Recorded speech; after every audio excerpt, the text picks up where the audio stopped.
Energetics. Energetics is the relationship between chemicals and energy. For example, for two species A and B, also known as the reactant, react together to give us a product C plus D, bond must either be broken or formed and energy is involved in this process.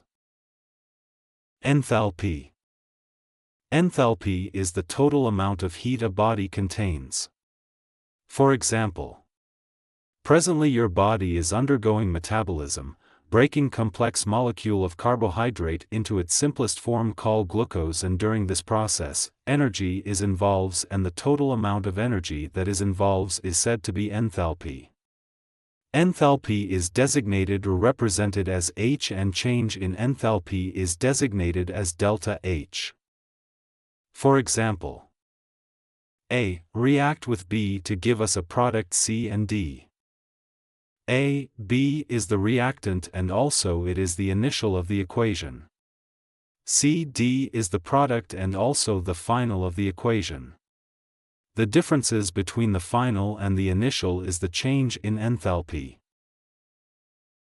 Under enthalpy, let's talk about two thermochemical changes: exothermic and endothermic change. Exothermic change is one in which heat is liberated to its environment and its surroundings becomes hotter. For example, see a fire, when it on, it gives out heat and the surroundings becomes hot. Endothermic change. Endothermic change is the opposite of exothermic. Endothermic change absorb heat from the environment and its surroundings becomes cold. For example, see an ice, because this ice is absorbing heat from its surroundings, the heat therefore melt the ice to water. Let's see the energy profile for exothermic and endothermic. It is important to know this profile. Note: an equation always have reactant and a product. Reactant is always at the left-hand side and product right-hand side, don't forget this. Exothermic. Assume we have a scale from 0 to 5. And we this curve like a stairs, the reactant is at the top and product at the bottom. Left and right-hand side respectively.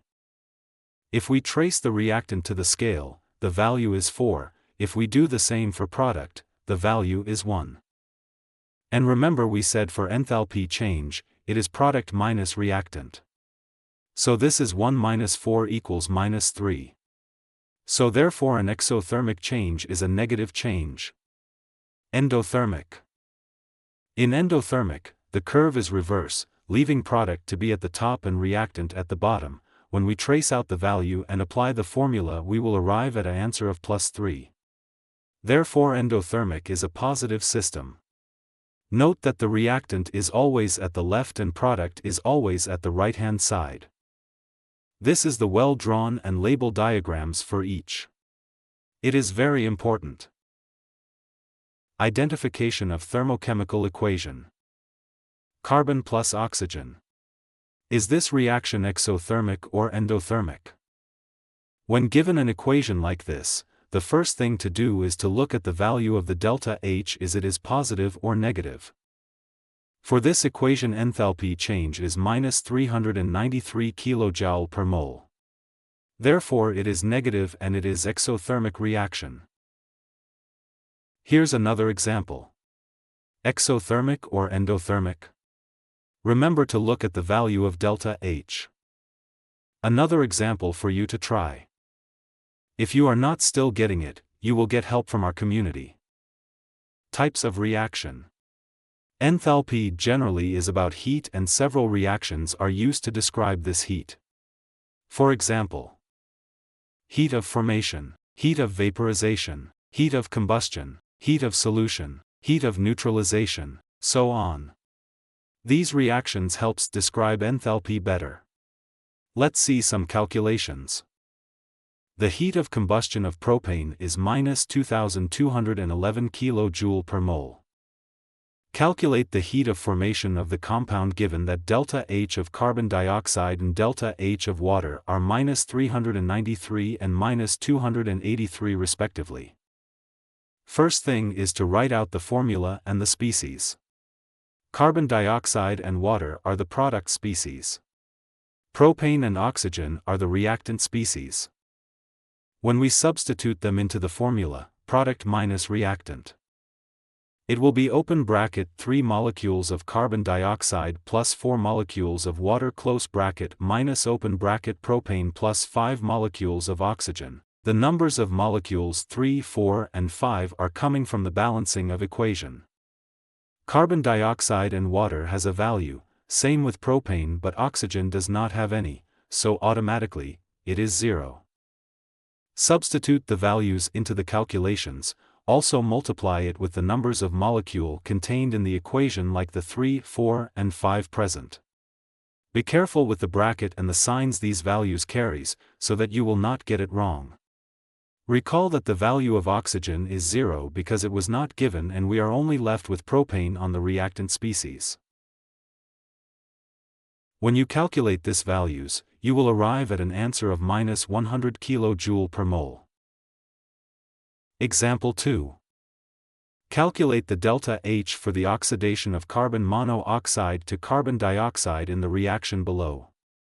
Given that delta H of carbon monoxide is 108 kJ per mole, delta H of carbon dioxide is minus 393 kJ per mole.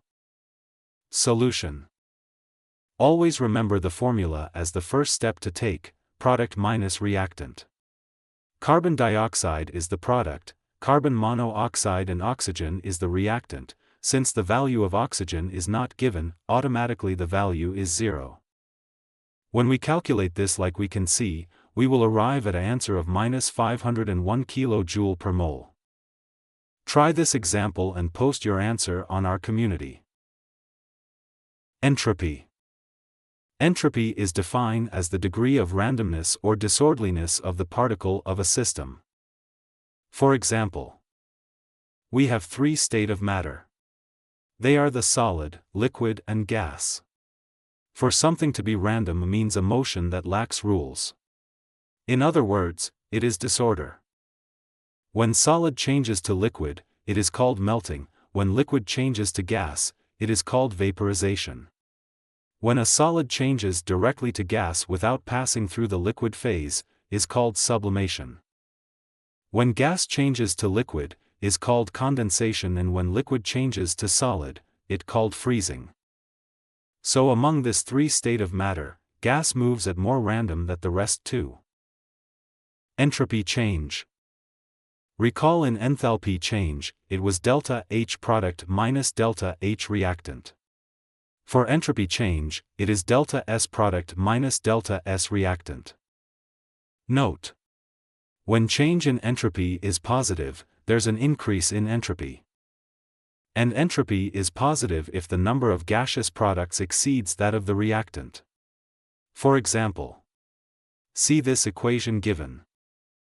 2. When entropy is negative, there's a decrease in entropy. Note that entropy is negative if there are more mole of gaseous reactant than products. For example, in this equation, the reactant has 4 moles and the product has 2 moles. Reactant can't be greater than product. So therefore entropy here is negative. Lastly, when entropy is equals to 0, this means entropy is balance. This is as a result of the number of mole on the reactant side is equals to that of the product, like the example below. Let's take some exercises. For equation in A, is the change in entropy positive, negative, or 0? It is negative. This is because the number of mole of the reactant is greater than that of the product. B for this equation is the change in entropy positive, negative, or 0. Change in entropy is 0. This is because number of mole at the reactant side is equal to the number of mole at the product side. Try C. And send us your answer. Let's talk briefly on Gibbs free energy. Gibbs free energy is the energy that is available to do useful work. The relationship between enthalpy, entropy, and Gibbs free energy is delta G equals delta H minus T times delta S, where G stands for Gibbs free energy. H stands for enthalpy. T stands for temperature. S stands for entropy. See this calculation.